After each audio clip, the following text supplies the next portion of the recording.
pamusoro penyaya yakataurika musi wakaitwa musangano nemacomrades vachitsigira president wedu vaMugabe nemashoko akanga abudiswa munhau achinzi abva kumaorgans pane chipepa chakaverengwa nyangwe changa chisina wakatisaina. Sure kwese uku nguva dzakawanda dzaitika zvakaitika musiya zvakamboitika zvakare, asi ndikanyarara kwete kuti ndisina mhinduro. Zvakawanda zvaitika musangano zvinobata zita rangu ndisingadzoreri nekuti tine murayiro muZANU-PF wekuchengetedza chimiro chomusangano. Hazvikodzeri kuti vatungamiri musangano mutukane pachena, kukwira pachuru muchitukana hazvibvumidzwi nemurayiro wedu wemusangano. Kana tine zvatingida kutaura kana kubvunza kana kupikisana, tine matare okuzvitaura. Saka ndozvananga ndichita kana ndaona zvinhu zvakadai ndichinotaura kumatare. Zvino zvotakwa zviri mudare, mungava mucenter committee, mungava mupolitburo, zvizhinji hazvibudi kunze. Ndo mavakiro atinoita musangano wedu. Asi taona kuti izvi zvikwamba zvinda mberi. President vaMugabe musi wacho paZANU-PF headquarters sombo rapera ifi vakazoti ai vakuru muchinenerwa zvamunonenerwa izvi chipindurai kuti nyika izive, vanhu vazive, musangano uzive, nekuti zvanyanya kuramba zvichingotaurwa ndatingarambi takanyara vanhu hazozivi kuti chokwadi chiri papi. Zvakodzera kuti tipindure. Saka ndapindura ndichiratidza kuti ndichirondedza rwendo rwangu rwandakafamba sacomrade for 54 years ndiri musangano, ndichiratidza kuti kufamba kwandaita ndakapa mabasa vepamusoro-soro nderokuti mu1977 ndakasumudzirwa napresident vaMugabe kuita mukuru weseguranza muZANU-PF, Seguranza Security, SAP, especially the president and the national executive, which is now called the politburo. Tikafamba rwendo chatoziva ndechekuti president wedu ndiyo musimboti womusangano, is the only center of power womusangano wedu. Ndo zvataita enforce musango makomrades ose. Comrade mumwe noumwe aiziva kuti president wedu ndivaMugabe, party yedu iZANU-PF. Gwara remusangano raibva kumusangano, kuleadership yemusangano. Tese taitora mhiko iyoyo. Saizvozvo homwe takava nevakapanduka vabuda mugwara remusangano. Vamwe taidzidzisa tivasa kuchitepo college kuti vati vadzore pfungwa dzavo vachidzokera futi murevolution.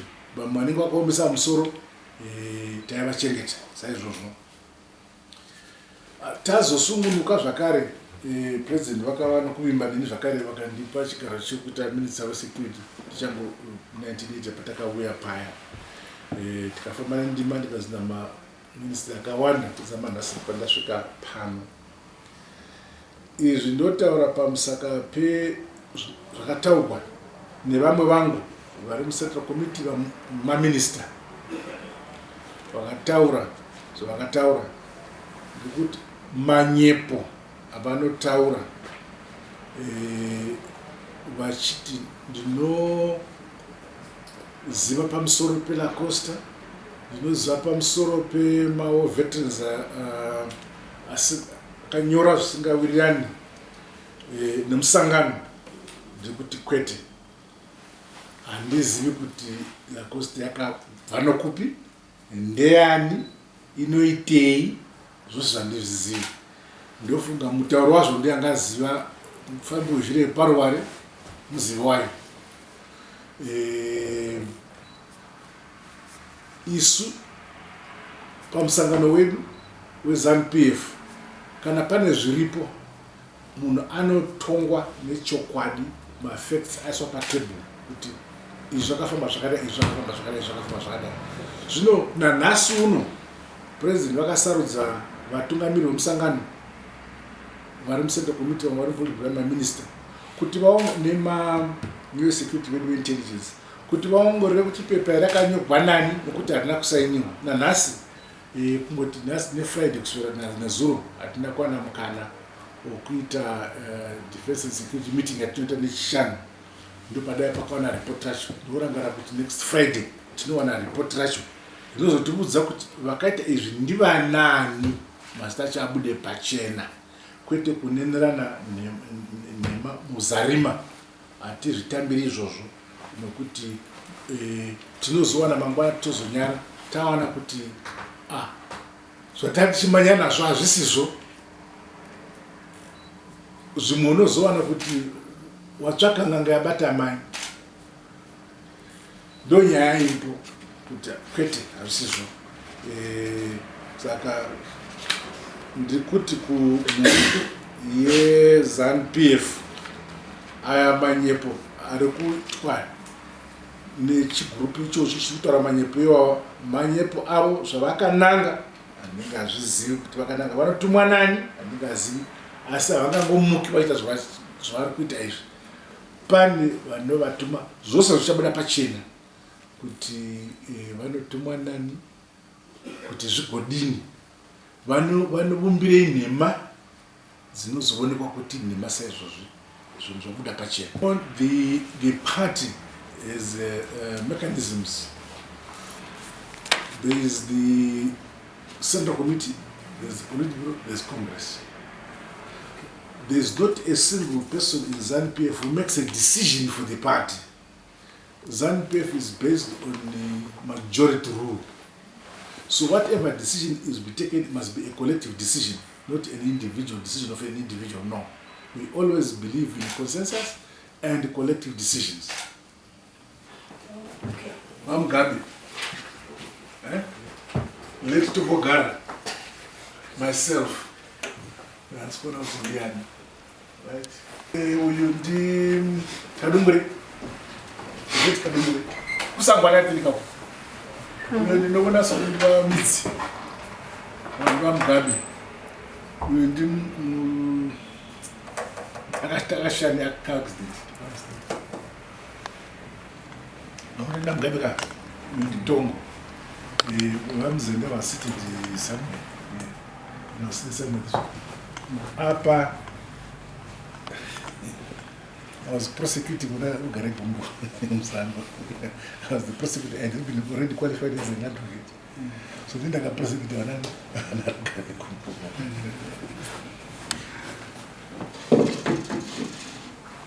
Ona akafratira ndini akafratira akusanga ambamuona na delete Tongo yasero koyo akariba kufura president. Yes. So who inspired you to start law in prison? What actually happened was during my trial in May 1965,